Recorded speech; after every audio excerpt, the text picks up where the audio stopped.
Eu, refletindo um pouco mais, eu acredito que algo que afetou a sociedade, nós somos uma amostra da sociedade enquanto igreja local, é que a questão de fé foi jogada para o privado, para o Uhum. particular.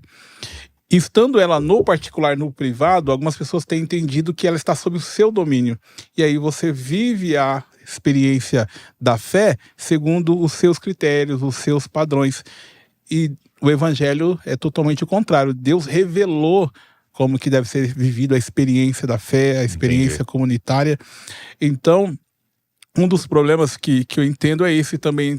Nós temos várias situações em que as pessoas estão procurando viver o evangelho segundo o próprio evangelho, por consequência de, olha, religião é coisa privada, é coisa particular sua. Aham. Então tem muita gente entendendo, Eu logo busco que é Deus do minha, jeito que eu quiser. isso, logo que é minha, eu faço do jeito que eu quiser. Uhum. Só que a realidade, ela se impõe. E a gente lida com muitas consequências desse viver a fé do jeito que eu quero, e não entendendo que há uma enormidade de imperativos no Sim. Novo Testamento, do amar, do orar, do jejuar, do ler as escrituras, do examinar as escrituras, Uhum. né, da vida comunitária, do perdão.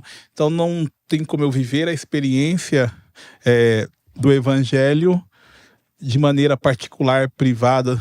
Bom isso. É aquilo que Pedro vai dizer, né? Não é de particular interpretação. Não. A revelação precisa ser vivida de acordo com o que ela foi dada. E é interessante porque o natural sempre explica muito, né? É como se a gente dissesse assim, né? Não, eu vou comer do jeito que eu quiser. Ué, eu decido, não, que quem disse que tem que comer isso, aquilo? É minha vida privada. Então eu vou comer aqui o açúcar, o doce com refrigerante e energético todos os dias e tal, porque eu tenho liberdade, eu faço o que eu quiser. E é isso. Aí vai passar um tempo, né? A natureza da forma que Deus criou tudo vai dizer, então, mas tá errado. Aí a conta Né? chegou. E aí a conta chega disso. E aí a vida espiritual é a mesma coisa, né? Ah, não, é que pra mim, Jesus, né, na minha opinião e tal, e beleza, mas as consequências da vida vivida do jeito que você quiser, elas chegam também, né? Elas chegam E nós também. estamos assistindo isso, né? Com muita frequência, né? E às vezes até nos deixa assustado de certo modo. Sim. Porque além dessa questão de trazer a revelação pro privado, e aí, de uma certa forma, adulterar a revelação para ser vivido, aí também começa a explicar a realidade e explicar a revelação, melhor dizendo, pela realidade, não o contrário. Então, as circunstâncias, as pessoas têm tentado explicar o evangelho a partir da realidade. E ao contrário, é a realidade que explica. A revelação. A revelação que explica a realidade, que explica a vida que elas têm vivido. Uma outra questão é você achar que o evangelho diz a seu respeito. Acho que aqui é um problema também. Então, assim, eu procuro no evangelho o meu bem-estar. Eu uso até um termo no livro que eu uso, psicologização da fé, é que nessa ideia, se o evangelho, ele diz a meu respeito no sentido que ele tem que promover o meu bem-estar, Douglas, não tem nada tão incômodo do que confronto amoroso a respeito dos meus pecados.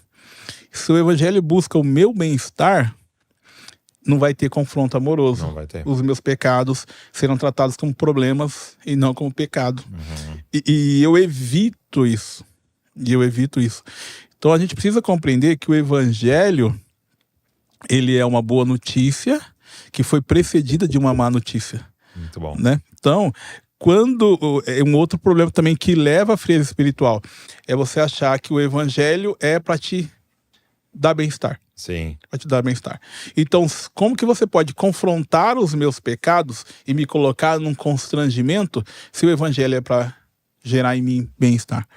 Então, quem tem essa mentalidade também está incorrendo em frieza espiritual, porque ele, de novo, deslocou o evangelho da onde o evangelho tem que ser. Muito que bom. É o poder de Deus para salvar. E ele vai salvar os seus pecados, de você mesmo, de não estar sob o juízo de Deus, né, Romanos 1, conduzindo a sua própria vida. Então, não olhar o evangelho como uma fonte de bem-estar pessoal. Ele vai trazer desconforto, ele vai trazer constrangimento, porque ele está matando e gerando vida, né? Matando e gerando vida. Muito bom. E Essa você falou da psicologização da fé. Eu acho muito legal a forma que eu e a Val conversa bastante sobre isso. Eu faço terapia, a Val faz terapia. Eu sou formado em psicologia, apesar de não exercer. Então a gente conversa muito sobre isso. E esse conflito da fé, da psicologia e tal. E a gente chegou na conclusão que para que serve a terapia? Para eu ter mais profundidade dos meus pecados.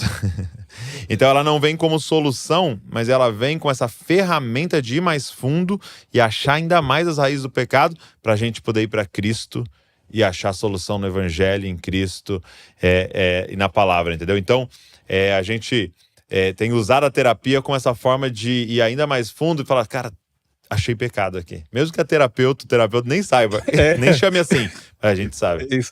Eu, numa pós-graduação de aconselhamento lá, e quando tá a história da psicologia, tudo, e aí não tem como não passar por Freud, o professor diz o seguinte: o Freud conseguiu, aí ele usa uma figura assim, imagina uma catástrofe numa estrada, um acidente, então tem gente presa na ferragem, tem corpo no chão, tem pessoas gritando, cheiro de fumaça, fogo, tudo, e o Freud ele consegue chegar ali e ver, mas ele não consegue resolver, porque aquele foi o pecado que fez aquilo. Então, instrumentos da psicologia é isso, olha, o pecado fez esse estrago. E não vai ser a psicologia que vai resolver o pecado. Vai ser o evangelho que virá para resolver o pecado. Muito bom. E as pessoas têm achado que é o contrário. Assim, nós vamos te promover bem-estar sem fazer... Você usa uma expressão, né? Aí é uma cirurgia, a confissão. Então você já abriu, já está aberto. Então já está exposto. Vamos ali, faz tudo, né? Faz tudo. Não, vamos fechar isso aqui e bem-estar, né? E vamos fazer, e vamos por causa do bem-estar. E quando for fazer a sutura, faça aquela de plástico para não ficar nenhuma cicatriz. Eu lembrar plástica. Que eu tenho isso aqui para resolver. É um problema que se tem. Isso é verdade. Que se tem. Gente, podia falar horas aqui, tá? Sobre frieza espiritual. Mas eu queria levantar esse tema com vocês. E aí, eu queria desafiar você a pedir o livro Frieza Espiritual, que o Marcos escreveu. É um livro aqui da nossa comunidade, da família Desascope, né, que nasce a partir do que a gente tem vivido aqui. Tenho certeza que vai te abençoar. E eu queria te convocar isso, por quê? Porque a gente tem falado muito aqui, nós precisamos voltar a colocar o primeiro mandamento em primeiro lugar. Jesus foi muito claro. O que ele quer, se pudesse ser resumido, seria: ama o Senhor teu Deus de todo o teu coração, tua alma, teu entendimento, tuas forças. É isso, nós estamos aqui para amar o Senhor com tudo que a gente tem. E o que isso significa na prática? Significa que, e você pode fazer esse aconselhamento com você mesmo ou com outros, né? Você vai estar diante de alguém que vai chegar e falar assim: cara, tô com problema no meu casamento. Mas eu queria te desafiar a fazer uma pergunta antes. Você está amando o Senhor de todo o seu coração? Porque não adianta a gente resolver o seu problema de casamento se a raiz de tudo que está acontecendo não for resolvida. Poxa, eu estou com problema financeiro, eu não sei o que fazer. Antes da gente abrir a planilha, você está amando o Senhor de todo o seu coração? Porque não adianta a gente organizar suas finanças para você ir para o inferno sem dívida. Entendeu? Não, mas eu tô com um problema assim com meu pai, com a minha mãe, no relacionamento, no serviço, e não consigo emprego. Mas antes da gente conversar, deixa eu te fazer uma pergunta. Seu coração queima de amor pelo Senhor. Então, o que a gente queria propor é uma ferramenta para te ajudar. Logicamente, primeiro é você, mas as pessoas estão ao seu redor. Para colocarem o primeiro mandamento em primeiro lugar, para amarem o Senhor acima de todas as coisas. Isso aqui pode ser revelador, com sinais, com o que causa e também, principalmente, com a solução para a frieza espiritual. Então, vou deixar o link aqui. Pede o seu para você estudar em grupo aí, com o seu pequeno grupo, com os jovens, com as mulheres. Tenho certeza que vai abençoar muito a sua vida esse livro sobre frieza espiritual. Obrigado, Marcão. Valeu. Por esse tempo aqui. Prazer. Muito bom ter você aqui. O Marcos veio com a sua família, transferido aí pelo banco que ele trabalhava para Bragança Paulista. E foi um presente de Deus para a nossa comunidade, para as nossas vidas, para a nossa família. Amo você, amo a sua família. O filho do Marcos está aqui, ó, só fazendo os bastidores aqui. E tem sido uma honra edificar a igreja do Senhor ao seu lado aí. Eu que agradeço, Douglas. Tem sido um prazer. Valeu. Obrigado você que tá aqui ouvindo, assistindo. Deixa eu te fazer um pedido. Pega esse link, cara. Sai mandando para todo mundo. Tem muita gente que precisa ouvir essa conversa aqui. Manda nos grupos do WhatsApp, marca a gente aí nos stories para que mais pessoas possam acessar esse conteúdo. E claro, pede o livro aí. O link tá aqui na descrição. Deus abençoe você e não se esqueça, você é uma cópia de Jesus.